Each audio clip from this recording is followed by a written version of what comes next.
This past week, for the first time in more than 3 months, I was back in shul, back in my seat and back davening with Minyan. And while I'd heard and read of the emotional impact felt by many when returning to the shul for the first time, on Sunday morning, when I returned to shul with my mask on, rubbing my hands together with hand sanitizer, avoiding others, and quickly putting on my talis and tefillin, I didn't feel it.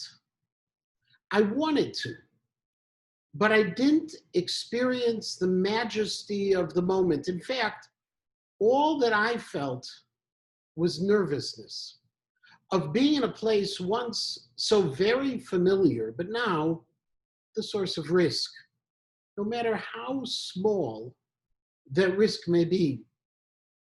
It wasn't until Monday morning, as I was putting on my tefillin and looked down at my shtender and saw my shul calendar open to the month of March, that it finally hit.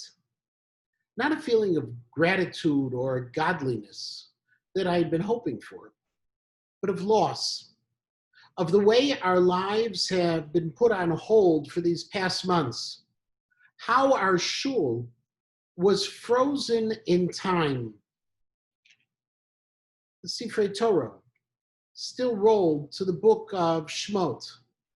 The flyers of events that never occurred posted on our community bulletin board, and the people, our KINS community, cautiously, anxiously, beginning to emerge from their homes to return to shul.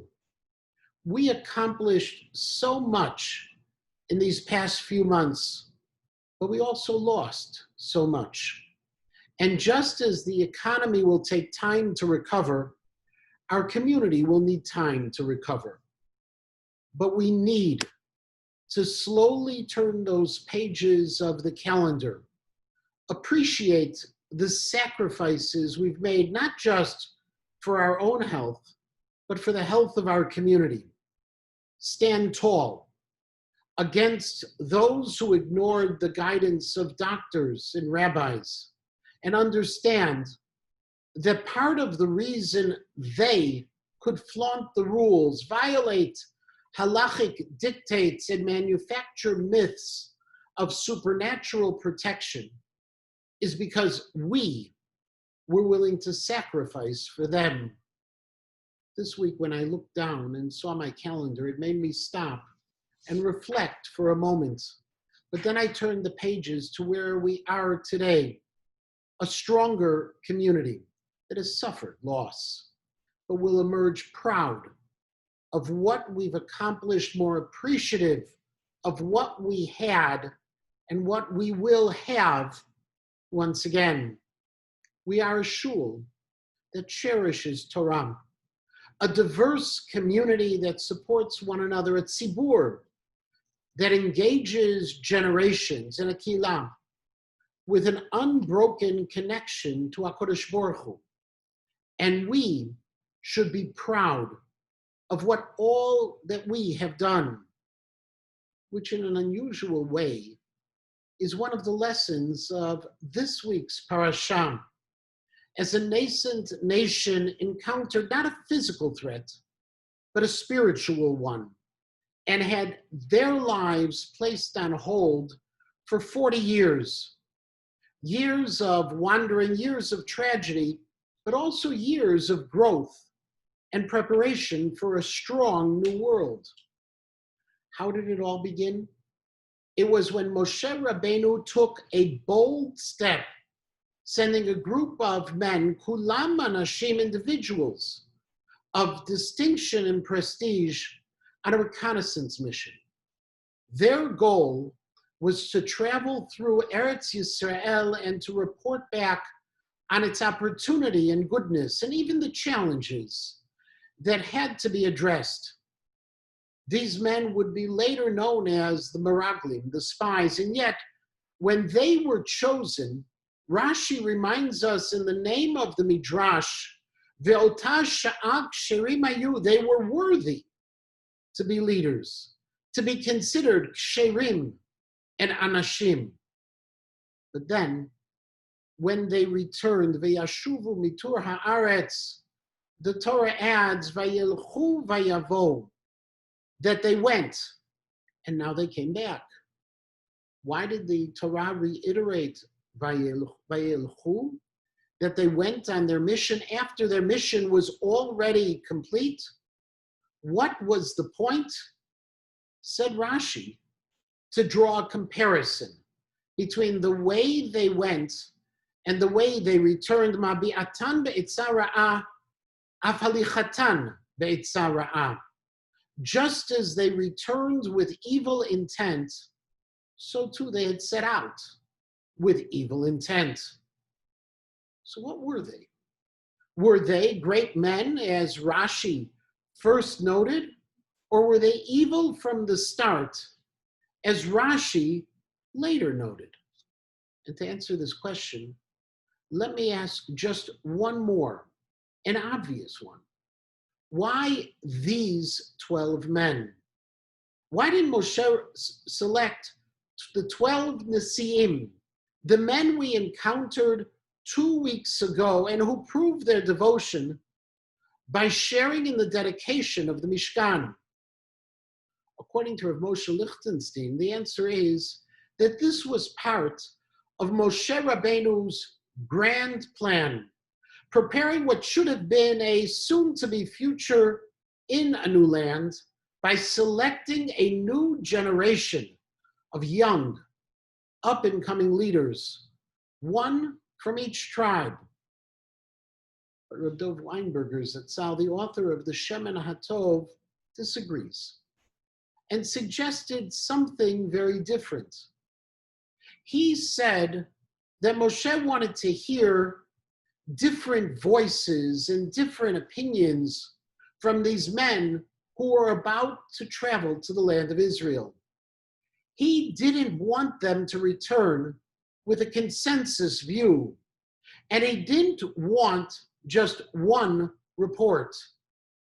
Instead, Moshe Rabbeinu wanted the richness of 12 different reports. He wanted something that the Nesiim, the great men who in deference to each other had all offered the exact same 12 offerings when we dedicated the Mishkan, that the Nesiim could not ever offer.